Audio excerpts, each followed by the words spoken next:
Movie की शुरुआत में हीरोइन जो को दिखाते हैं। वो अपने बॉयफ्रेंड डैन से मिलने के लिए अपने पापा की कार में दूसरे शहर जा रही है। घर से निकलते वक्त उसकी माँ को उसकी बहुत फिक्र होती है क्योंकि वो अकेली इस ट्रिप पर जा रही है। वो जो को सावधान रहने के लिए कहती है क्योंकि वहाँ का रास्ता बहुत ही सुनसान होता है और वो बाईपास भी चोर और डाकुओं के लिए बहुत फेमस माना जाता है। वो बेटी से कहती है कि जोई मुझे बहुत डर लग रहा है। वो ये सब कुछ साइन लैंग्वेज में बता रही होती है क्योंकि जोई को सुनाई नहीं देता, पर जोई जवाब देती है कि माँ तुम फिक्र मत करो, मैं रास्ते में कहीं भी कार नहीं रोकूंगी और जल्दी से डैन के घर पहुँच जाऊंगी। उसकी माँ उसकी बात मानकर उसे जाने देती है। जाने से पहले जोई और उसकी माँ एक फोटो भी क्लिक करते हैं। कट करके दिखाते हैं कि अब जोई मजे से कार चला रही होती है और डैन को मैसेज कर देती है कि मैं आ रही हूँ। उसका मैसेज देखकर डैन बहुत खुश हो जाता है। बहुत दूर का रास्ता होता है और दोनों तरफ सूखी और बंजर जमीन होती है। दोनों तरफ की खुली जगह को देखती हुई जोई बड़े मजे से कार चला रही होती है। जब टायर्ड होती है तो कार को रोक देती है और अपनी सेल्फीज लेकर डैन को भेज देती है। इसी तरह जाते वक्त वो एक पुरानी दुकान देखती है। वहाँ एक आदमी कुछ हैंडक्राफ्ट की चीजें बेच रहा होता है। उन चीजों के साथ साथ उसके पास मंत्र तंत्र की भी कुछ चीजें होती है।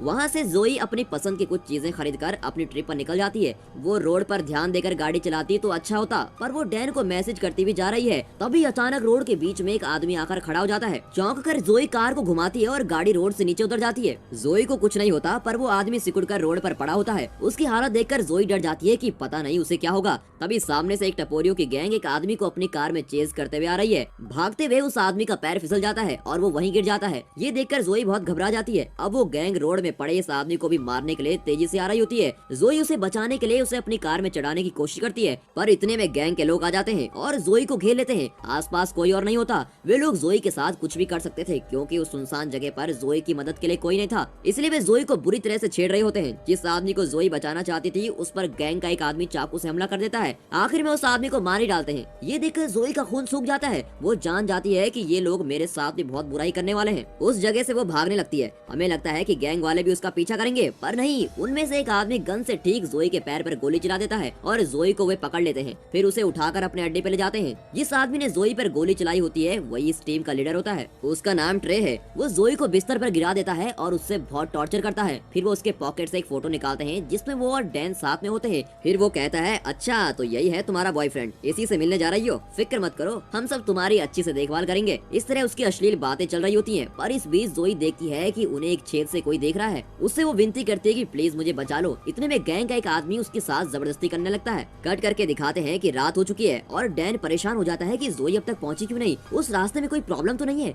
तब वो उन फोटोज को चेक करता है जो जोई ने उसको रास्ते में भेजी थी। उन फोटो में वो एक बोर्ड को देखता है और गैस करता है कि जोई उसी जगह के आसपास होगी, शायद उसकी कार ब्रेक डाउन हो गई होगी। ये सब सोचकर वो पुलिस को कॉल करता है और कहता है कि मेरी गर्लफ्रेंड इस लोकेशन में फंस गई है, आप प्लीज तुरंत वहाँ पहुँच जाइए और उसकी हेल्प कीजिए। कट करके जोई को दिखाते हैं। उसके हाथ पैर बंधे होते हैं और वो बहुत ही बुरी हालत में होती है। उस गैंग का लीडर ट्रे बड़े ठाठ से बोल रहा होता है कि जानती हो मेरा ताया कौन है और उसने कितने कत्ल किए हैं, उन्हीं के वंश का खून हूँ मैं खुद भी बड़ा खूनी हूँ। तुम समझ रही हो कितने ही लोगों को मैंने इन्हीं हाथों से मार डाला और अभी तो शुरुआत ही है, आगे आगे देखो कितने खून करता हूँ, तुम सैंपल देखोगी। ऐसा कहकर वो एक फ्रिज खोलता है। उसमें कई खोपड़ियाँ रखी होती हैं। ये उन लोगों की खोपड़ियाँ होती हैं जिन्हें उसके ताया ने मार डाला था। उन्हें देखकर वो कहता है, देखा ये है मेरे ताया के मेडल्स, मैंने तो अभी शुरुआत ही की है, मैं तुम्हें एक आदमी के बारे में जरूर बताऊंगा। ऐसा कहकर वो वहाँ से खोपड़ी उठाता है, उसके बारे में बताना शुरू कर देता है। मेरे हाथ में जो खोपड़ी देख रही हो ना, ये एक आर्मी ऑफिसर की खोपड़ी है। इसने मेरे दादा से पंगा लिया था और बड़ी होशियारी से मेरे दादा को हराने की कोशिश भी की थी, पर मेरे दादा भी शेर थे, शेर। एक तलवार से उसका सर धड़ से अलग कर दिया उन्होंने। इस तरह वो अपनी खूनी फैमिली के खून भरी स्टोरी बताते जा रहा था। कट करके दिखाते हैं कि उस गैंग के लोग एक जगह बैठकर शराब पी रहे हैं। उनमें से एक लंबा आदमी जिसका नाम वेस्ट है, वो कहता है, इससे ज्यादा मैं और सब्र नहीं कर सकता,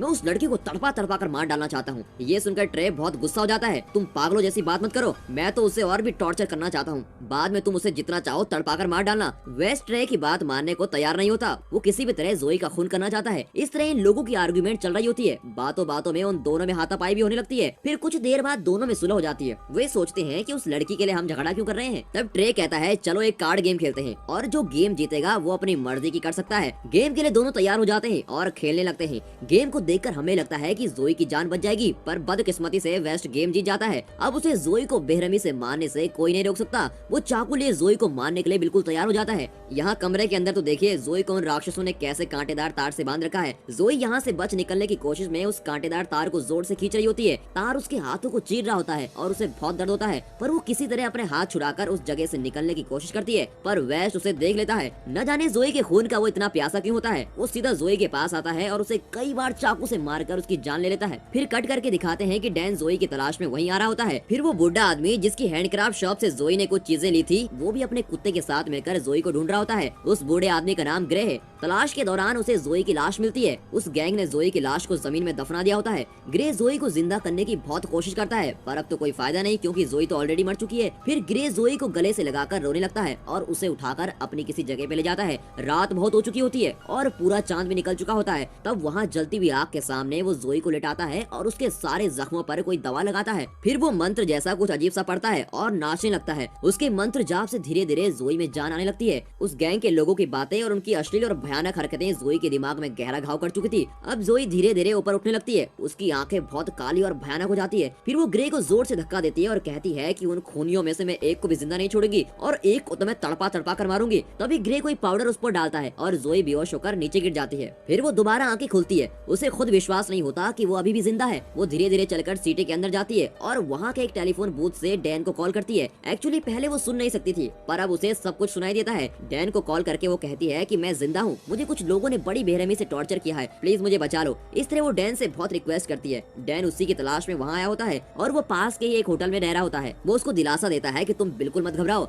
अगर पास में कोई पुलिस वाले नजर आए तो उनसे बात करो और उन्हीं के साथ सेफ रहो, मैं जल्दी वहाँ पहुँच जाऊंगा, मैं तुम्हें जरूर बचाऊंगा। उसकी बात मानकर जोई कॉल काट देती है। वो मुड़कर देखती है तो एक पुलिस वाला अपनी कार से उतर रहा होता है। उससे मदद मांगने के लिए जोई उसकी ओर कदम बढ़ाती है। देखती है कि वो पुलिस वाला उसी गैंग का आदमी होता है। सोचिए अगर ऐसे खूनी पुलिस डिपार्टमेंट में भर्ती होने लगे तो आम जनता का क्या होगा। उसका मुंह देखकर न जाने जोई को क्या हो जाता है। गुस्से में जोई का चेहरा बिल्कुल लाल होने लगता है। उसे खत्म करने की आग उसके दिल में खूब जल रही होती है। वो पुलिस वाला एक बार के अंदर जाता है और वहाँ पी रहा होता है। जोई भी अंदर चले जाती है और उसके पीछे खड़ी हो जाती है। तभी कोई उस आदमी को बताता है कि तुम्हारे पीछे कोई खड़ा है। जब वो देखने के लिए पीछे मुड़ता है तो जोई उसकी बोतल छीनकर उसे तोड़ती है और उस आदमी के पेट को कई बार चीरने लगती है। फिर उसके शरीर को पूरा चीरकर उसके इंटेस्टाइन बाहर निकाल लेती है। तब जोई की आंखें पूरी तरह से काली हो जाती हैं, जिसका मतलब ये है कि उसके शरीर में कोई आत्मा घुसी है। तभी बार में काम करने वाले दो आदमी जोई पर हमला करने की कोशिश करते हैं। जोई एक चेयर उठाती है और उनमें से एक आदमी के सर पर पटक देती है। दूसरा आदमी उसके पास आता है तो जोई एक लंबी छड़ी उसकी आंख में घुसा देती है। उस पुलिस वाले को बहुत बदतर तरीके से मारकर जोई वहाँ से बाहर निकलती है। हिरनी जैसे लड़की अब शेरनी की ताकत पा चुकी है।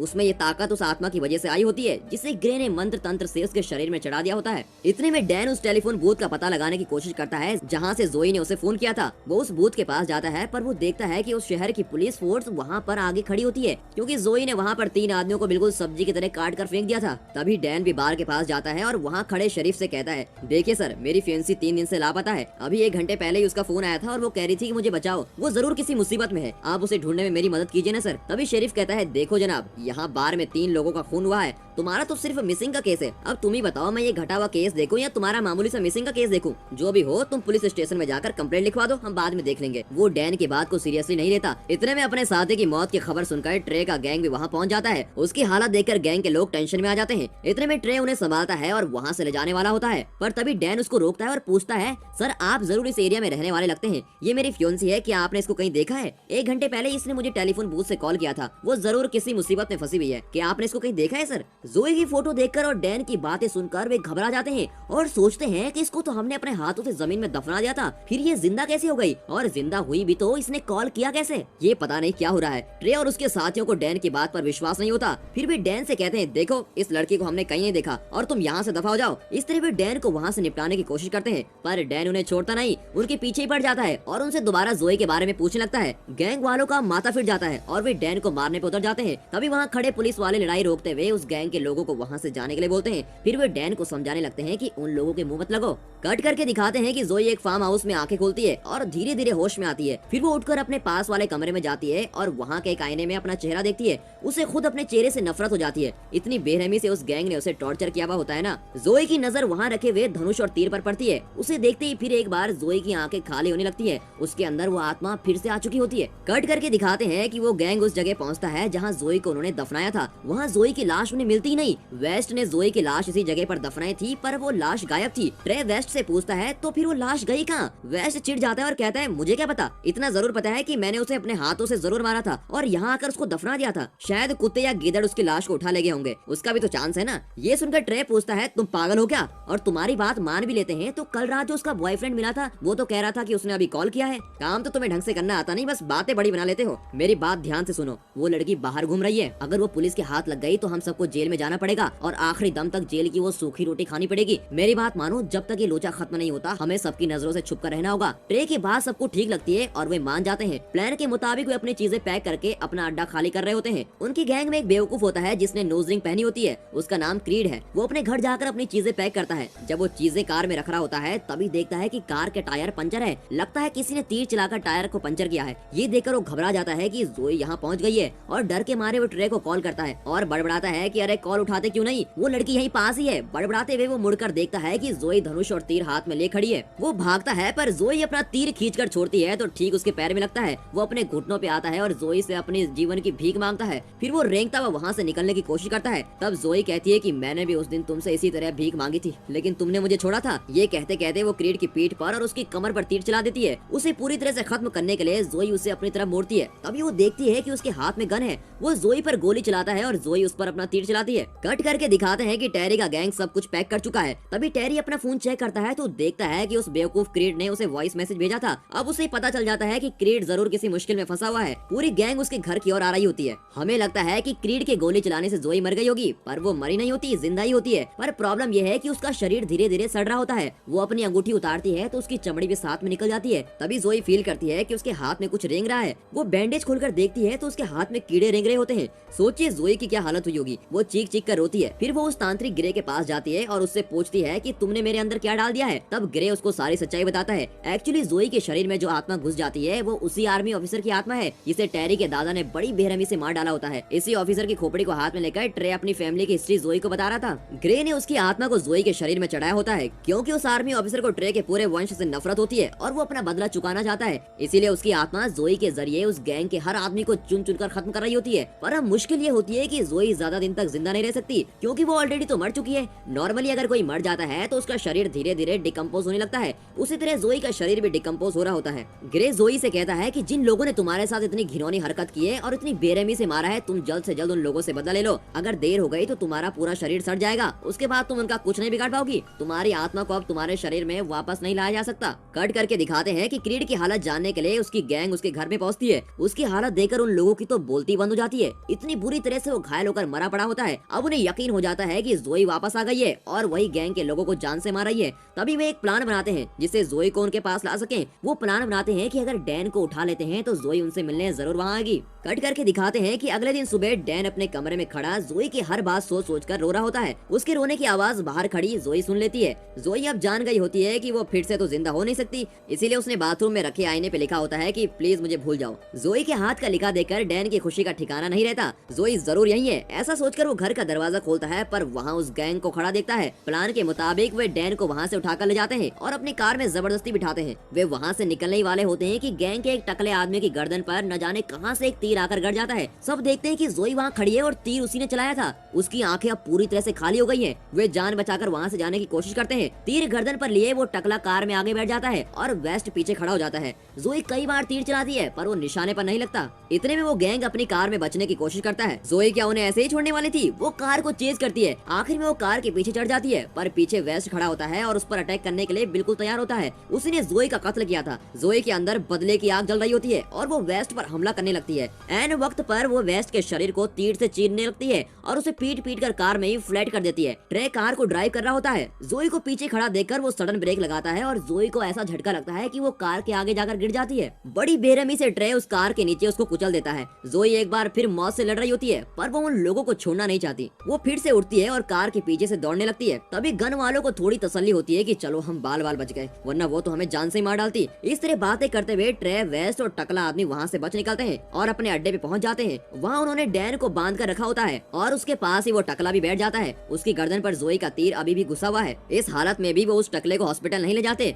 वो उनसे भीख मांग रहा होता है कि प्लीज मुझे हॉस्पिटल तो ले जाओ यार, वरना मैं तो यहीं पर दम तोड़ दूंगा। पर ट्रे मना कर देता है और कहता है अबे हम बाहर गए तो पुलिस हमें बंद कर देगी, समझे क्या? अब ट्रे और वेस्ट बातें कर रहे होते हैं। तब वेस्ट कहता है कि जब मैं कार में उस लड़की के साथ फाइट कर रहा था तो मुझे लगा कि उसके शरीर को कोई कठपुतली की तरह कंट्रोल कर रहा है। यही नहीं, उसकी आंखें पूरी तरह से खाली दिख रही थी। तभी ट्रे के दिमाग में ये बात आती है कि वो हैंडक्राफ्ट्स बेचने वाला ग्रे ही इस तरह के मंत्र तंत्र जानता है। फिर वो वेस्ट से कहता है तुमने उस आदमी की जगह के पास उस लड़की को दफनाया था ना, कहीं ये उसी आदमी की करतूत तो नहीं है? ये बात उसको ठीक से गैस होती है। तभी वे देखते हैं कि उनकी मदद के लिए ट्रे के कुछ दोस्त वहाँ आ रहे हैं। देखने में तो वो कोई मिलिट्री जैसे लगते हैं। अब दिखाते हैं कि ट्रे के हाथ में एक बहुत ही पावरफुल पावरफुल मिलिट्री गन है। कट करके जोई को दिखाते हैं, कार के नीचे आ जाने से उसकी हड्डियां टूट गई होती हैं। चौंकाने वाली बात यह है कि वो टूटी हड्डियों को टेप से कवर कर रही होती है। उससे बड़ी शॉकिंग बात तो ये होती है कि उसके इंटेस्टाइन बाहर निकल गए होते हैं। वो उन्हें भी अपने हाथों से पेट के अंदर डाल देती है और मिट्टी से उस जगह को कवर करती है। फिर वो अपने पेट पर भी टेप लगाकर उस ओपनिंग को बंद कर देती है। अचानक वहाँ सन्नाटा हो जाता है। तब उसके शरीर से उस आर्मी ऑफिसर की आत्मा बाहर आती है। फिर वो आत्मा जमीन को एक बार जोर से पीटती है।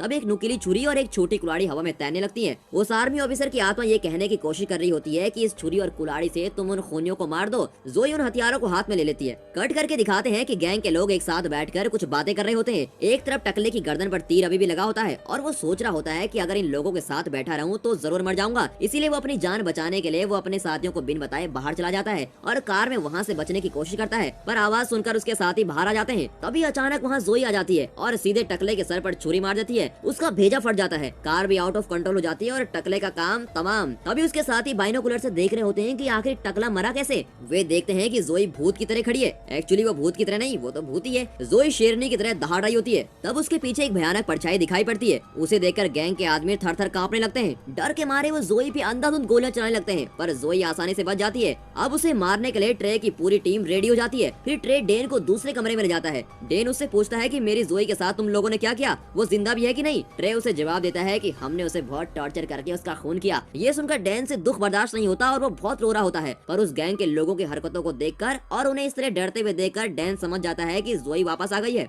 ये सुनकर वो जोर जोर से हंसने लगता है और कहता है मेरी जोई यहाँ आ गई है और वो तुम लोगों को जिंदा नहीं छोड़ने वाली। और जैसा वो सोच रहा था बिल्कुल वैसा ही होने लगता है। ट्रे के जो मिलिट्री वाले साथी होते हैं उनमें से एक बुजुर्ग आदमी भी होता है। जोई उस आदमी का सर फाड़कर उसे धड़ से अलग कर देती है। ये देखकर ट्रे का एक साथी ऊपर की ओर गोली चलाता है। तभी ऊपर लगी शीट से खून निकलने लगता है। उसे लगता है कि जोई मर चुकी है, पर तभी अचानक ऊपर से शीट को तोड़ते हुए जोई नीचे जंप करती है और उस शूटर को भी मार डालती है। इतने में वेस्ट हाथ में गन लिए जोई को तलाश कर रहा होता है। जोई उस दूसरे मिलिट्री वाले को भी खत्म कर देती है और उसके इंटेस्टाइन को हवा में उछाल देती है। तभी वेस्ट देखता है कि वहाँ पावर कट हो गई है और वो मेन स्विच ऑन करने जाता है। जोई वहाँ तैयार खड़ी होती है। वेस्ट उस पर गोली चलाता है। बदले में जोई उस पर कुल्हाड़ी फेंकती है जो सीधे जाकर उसके शोल्डर पर लगती है, पर वो वेस्ट के शरीर के टुकड़े टुकड़े कर देती है और उसकी छाती से उसका हार्ट निकालकर हाथ में रख लेती है। वो इसी के साथ रुकती नहीं, वेस्ट का हार्ट हाथ में लिए वो ट्रे के आगे जाती है और उसकी आंखों के सामने उस हार्ट को चबाकर खाने लगती है। मूवी की हाईलाइट यही है। इसे देखकर ट्रे का हाल बेहाल हो जाता है। नहीं नहीं, ये सब सच नहीं है, ये जरूर मेरे मन का वहम ही है। इस तरह बड़बड़ाता हुआ वो पागलों की तरह बाहर भागता है। यहाँ की सिचुएशन जानकर एक पुलिस वाला वहाँ आ जाता है, पर ट्रे उसको भी नहीं छोड़ता और उस पर भी गोली चला देता है। कट करके डैन को दिखाते हैं। जोई उसके बिल्कुल पीछे खड़ी होती है। वो डैन को टच करके उससे बातें करना चाहती है, पर फिर अपना फैसला बदल देती है और पीछे हट जाती है। इस बीच वहाँ रखे आईने में डैन जोई को देख लेता है। वो जोई के शरीर के भयानक घाव भी देख लेता है। उसकी हालत देखकर वो घबरा जाता है और कहता है कि जोई तुम बुरी तरह से घायल हो गई हो, प्लीज चलो जल्दी से हॉस्पिटल चलते हैं। पर जोई मना कर देती है। डैन उससे मिन्नतें करने लगता है कि प्लीज मुझे छोड़कर मत जाओ, तुम हमेशा मेरे साथ ही रहना, प्लीज मत जाओ। अगर जोई चाहती तो ये पॉसिबल भी नहीं था, इसीलिए वो वहाँ से चली जाती है और डैन बहुत मायूस हो जाता है। कट करके दिखाते हैं कि ट्रे उस पुलिस वाले को शूट करके सीधा ग्रे से मिलने जाता है। वहाँ जाकर वो ग्रे से पूछता है कि जिस लड़की को हमने मार डाला था वो फिर जिंदा कैसे हो गई, सब कुछ सच सच बताओ वरना जान से मार डालूंगा। ग्रे के पास अब कोई रास्ता नहीं होता, वो सारा सच उगल देता है। वो ट्रे को बताता है कि कई साल पहले तुम्हारा दादा ने जिस आर्मी ऑफिसर को मार डाला था उसी की आत्मा उस लड़की के शरीर में घुसी है। वो आत्मा तभी शांत होगी जब वो तुम्हें जान से मारेगी। ट्रे उससे पूछता है कि क्या इसका कोई सोल्यूशन भी है, उससे बचने का कोई और रास्ता तो जरूर होगा, मुझे बताओ वरना जान से मार डालूंगा। तब ग्रे कहता है अगर तुम उस आत्मा से बचना चाहते हो तो तुम्हारे पास एक ही रास्ता है, तुम्हें उस आर्मी ऑफिसर की सारी हड्डियों को पूरी तरह से जलाना होगा। अगर तुमने ऐसा कर दिया तो उस लड़की के शरीर से वो आत्मा बाहर आ जाएगी और वो लड़की फिर से लाश बन जाएगी। उसका सोल्यूशन सुनकर ट्रे को थोड़ी तसल्ली होती है क्योंकि उसके पास उस आर्मी ऑफिसर की खोपड़ी होती है। उस खोपड़ी को लेने के लिए वो वापस आ रहा होता है। इतने में पुलिस डैन को बचा लेती है और उससे पूछताछ कर रही होती है। कट करके दिखाते हैं कि जोई ट्रे के घर पहुंचती है और वहाँ ट्रे की माँ और भाई को बहुत वायलेंट तरीके से मार डालती है। फिर ट्रे को दिखाते हैं जो एक गड्ढा खोदकर अपने पास रखी सभी खोपड़ियों को उसके अंदर डालता है, पर उन्हें जलाने से पहले वो देखता है कि वहाँ उस ऑफिसर की खोपड़ी तो है ही नहीं। वो सोच में पड़ जाता है कि वो खोपड़ी गई तो गई कहाँ। इतने में वो पीछे मुड़ता है तो देखता है कि वहाँ जोई खड़ी है और उसके हाथ में उस आर्मी ऑफिसर की खोपड़ी भी है। ट्रे अब बर्दाश्त नहीं कर पाता, वो जोई को टक्कर देने के लिए तैयार हो जाता है। आज या तो तुम जिंदा रहोगी या तो मैं, ऐसा सोचकर वो पेड़ काटने की एक मशीन निकालता है। जोई के हाथों में ऑलरेडी छुरी है और कुल्हाड़ी भी है, दोनों के बीच बहुत ही वायलेंट फाइट होती है। फाइट में ज्यादातर डैमेज ट्रे को ही होता है। जोई बार बार ट्रे के हाथों और पैरों पर अपनी छुरी चलाती है और आखिर में उसके पेट पर कुल्हाड़ी मार डालती है। ट्रे का दी एंड होने वाला होता है, पर वो तब भी जोई को नहीं छोड़ता और लकड़ी काटने की मशीन सीधे जोई के पेट में घुसा देता है। वो मशीन जोई के पेट को बीच से काट डालती है। ट्रे को खत्म किए बिना जोई मरने वाली नहीं थी। वो अपनी कुल्हाड़ी से ट्रे की गर्दन काट डालती है और उसका सर धड़ से अलग, और इस तरह ट्रे का दी एंड हो जाता है। कट करके डेन को दिखाते हैं। वो ट्रे का कटा हुआ सर देखता है और जोई को आसपास ढूंढता है। आखिर में उसे जोई मिल जाती है, पर वो गड्ढे में पड़ी होती है। जोई डेन को फेस नहीं कर पाती और अपना मुंह मोड़ लेती है। जोई की हालत डेन अच्छी तरह समझ जाता है और उस पर पेट्रोल डालने लगता है। वो उसे जलाने वाला ही होता है, तभी जोई उसकी आंखों में देखकर कहती है आई लव यू। डेन भी उसे आई लव यू कहकर उसे जला डालता है। तब उस आर्मी ऑफिसर की आत्मा और जोई की आत्मा अलग अलग हो जाते हैं और दोनों आत्माओं को मोक्ष मिल जाता है। अगली सुबह जोई की कब्र को ग्रे बंद कर रहा होता है। तब वहाँ बैठा डैन पूछता है कि क्या आपको लगता है कि मैंने जो किया वो ठीक किया। ग्रे उसे समझाता है कि तुम और कर भी क्या सकते थे, तुम्हारे पास कोई और रास्ता तो था नहीं, तुम मायूस मत हो ना। सच तो ये है कि वो इस दुनिया के नरक से आजाद हो गई और एक शांत दुनिया में बस गई है। वो वहाँ बहुत शांत और खुश रहेगी। ग्रे के इन शब्दों के साथ ये मूवी खत्म होती है। इस मूवी में हॉरर और एक्शन भरपूर है। इतना ही नहीं, इसमें एक प्यारी और गहरी लव स्टोरी भी है। अगर आप रिवेंज मूवीज के फैन हैं तब भी ये मूवी आपको जरूर पसंद आएगी। इस मूवी में हर तरह के मूवी फैन के लिए कुछ न कुछ तो जरूर है। इसी बात पर इस मूवी के डायरेक्टर को हेड्स ऑफ। आप इस मूवी को कौन से जॉनर में रखते हो, नीचे कमेंट सेक्शन में जरूर बताइएगा। और अगर वीडियो पसंद आई हो तो वीडियो को एक लाइक और चैनल को सब्सक्राइब जरूर करें। और हाँ, साथ साथ अपने फ्रेंड सर्कल में भी इस वीडियो को जरूर शेयर कीजिए। And finally thank